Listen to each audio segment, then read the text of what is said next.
पूरे देश में लोकसभा का चुनाव होना है। इससे पहले जिस तरीके से बिहार में 40 सीटों पर लोकसभा का चुनाव होना है, उसको लेकर एनडीए ने सीट बंटवारा कर लिया है। ऐसे में किस पार्टी को कितना सीट मिला है, सब कुछ स्पष्ट हो गया है। बताइए चले आपको कि जिस तरीके से लोकसभा का चुनाव होना है, इसको लेकर जातीय समीकरण बिहार में काफी ज्यादा मायने रखती है।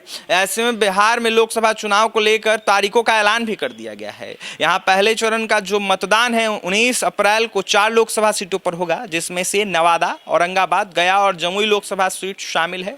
ऐसे में इस चुनाव को लेकर एनडीए की तरफ से अभी तक 35 उम्मीदवारों की एक सूची जारी कर दी गई है। चिराग पासवान ने अपने 5 कैंडिडेटों का नाम क्लियर नहीं किया, लेकिन कयास यह लगाए जा रहे हैं कि उनके जीजा अरुण भारती जो है जमुई से चुनाव लड़ेंगे और चिराग पासवान खुद हाजीपुर से चुनाव लड़ेंगे। 3 जो सीट मिले हैं चिराग पासवान को, और उसको लेकर कुछ भी स्पष्टीकरण उनके द्वारा नहीं किया है।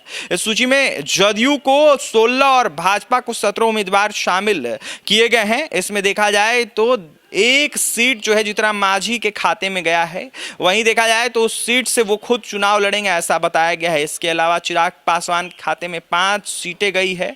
ऐसे में हाजीपुर सीट पर चिराग पासवान खुद उम्मीदवार होंगे। इसके बाद अब यह सवाल उठना शुरू हो गया है कि बिहार में एनडीए ने जातीय समीकरण के तहत कैंडिडेट का चयन किस तरीके से किया है। ऐसे में दरअसल बिहार एनडीए में अब तक जारी कैंडिडेट की लिस्ट पर जातीय विवरण पर नजर जमाई जाती है, तो वो कहीं ना कहीं देखा जाए तो बातें निकलकर सामने आती है। जिस तरीके से उसके मुताबिक इस लिस्ट में अति पिछड़ा समाज से 7, जिसमें भाजपा के 5 और जदयू के 2 कैंडिडेट शामिल हैं। इसी तरह यदि हम राजपूत समाज की बात करें तो 6 कैंडिडेट में भाजपा में करीब राजपूत समाज के 5 कैंडिडेट, और देखा जाए तो जदयू में 1 कैंडिडेट को सिंबल दिया गया है।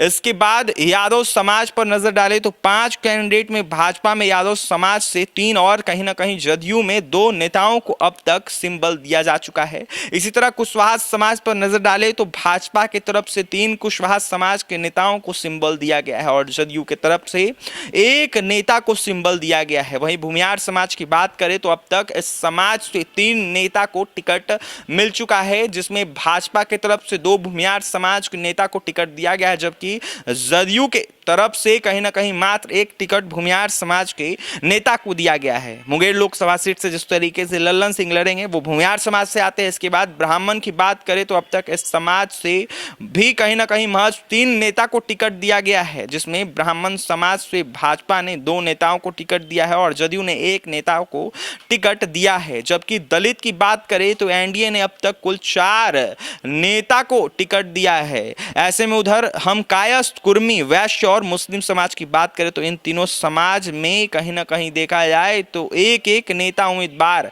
बनाए गए हैं। इसके अलावा लोजपा के 3 सुरक्षित सीट पर अभी मात्र 1 उम्मीदवार को उतारा गया है और 2 सामान्य सीट का भी ऐलान बाकी है। ऐसे में देखा जाए तो अब 2 और दलित समाज के नेता और 2 अगरीब जाति के नेता मैदान में दिखने को मिल सकते हैं, ऐसा बताया जा रहा है। बड़ा सवाल है क्या होगा, जो भी अपडेट होगा आपके पास पहुंचाएंगे। लेकिन जिस तरीके से लोकसभा का चुनाव होना है बिहार में, इसको लेकर जातीय समीकरण काफी मायने रखते हैं और कहीं ना कहीं जदयू और बीजेपी ने अपने कैंडिडेटों के नामों का ऐलान कर दिया गया है।